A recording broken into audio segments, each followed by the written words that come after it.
शांति। इस वीडियो में हम अव्यक्त मुरली अध्ययन प्रोजेक्ट के लिए 1 अप्रैल 1982 की मुरली का रिवीजन करेंगे, जिसका टाइटल है भाग्य का आधार त्याग। इस मुरली में बाबा ने 2 प्रकार के ब्राह्मणों का वर्णन किया है। एक है ट्रस्टी और दूसरे हैं सेवाधारी। ट्रस्टी वह जो प्रवृत्ति में रहते हैं और सेवाधारी जो सेवा केंद्र माना सेंटर पर रहते हैं। बाबा ने कहा कि दोनों ही प्रकार की ब्राह्मण आत्माएं, ट्रस्टी चाहे सेवाधारी, दोनों ही नाम एक ही ब्रह्मा कुमार कुमारी कहलाते हैं, लेकिन दोनों का त्याग के आधार पर भाग्य बना हुआ है।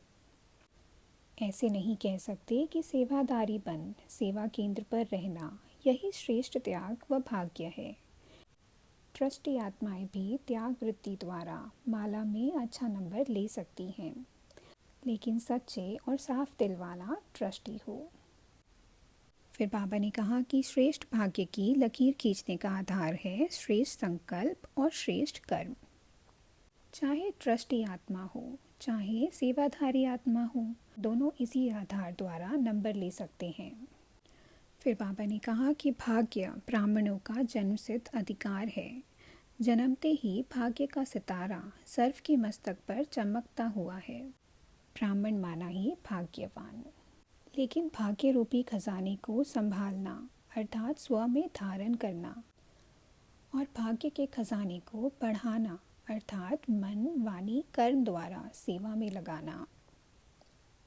फिर बाबा ने सेवाधारियों के रूप बताए हैं। बाबा ने कहा सेवाधारी सब हैं, धारणा मूर्त भी सब हैं, परंतु धारणा स्वरूप में नंबरवार हैं। कोई सर्व गुण संपन्न बने हैं, कोई गुण संपन्न बने हैं, कोई सदा धारणा स्वरूप है तो कोई धारणा स्वरूप, कभी डगमग स्वरूप। फिर बाबा ने कहा कि कोई कमाल की लेकिन कमाल का वर्णन किया तो कमाल को धमाल में चेंज कर दिया, क्योंकि वर्णन करने से एक तो देह अभिमान और दूसरा परचिंतन, दोनों ही स्वरूप कर्म में आ जाते हैं। इसी प्रकार से एक गुण को धारण किया दूसरे को नहीं किया तो जो धारणा स्वरूप होना चाहिए वह नहीं बन पाते। मिले हुए खजाने को संभाल नहीं सकते और संभाला नहीं अर्थात गवा दिया।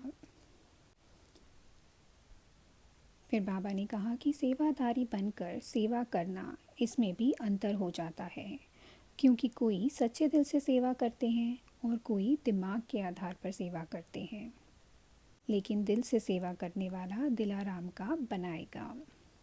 ऐसे ही कोई लगन से सेवा करते हैं और कोई ड्यूटी प्रमाण सेवा करते हैं। बाबा ने कहा कि यह नियम है कि सेवा की लगन वाला ही लगन लगा सकता है। फिर अंत में बाबा ने पार्टियों के साथ मुलाकात की है। अब अगले वीडियो में हम 3 अप्रैल 1982 की मुरली का रिवीजन करेंगे, जिसका टाइटल है सर्वप्रथम त्याग है देह भान का त्याग। अच्छा, ओम शांति।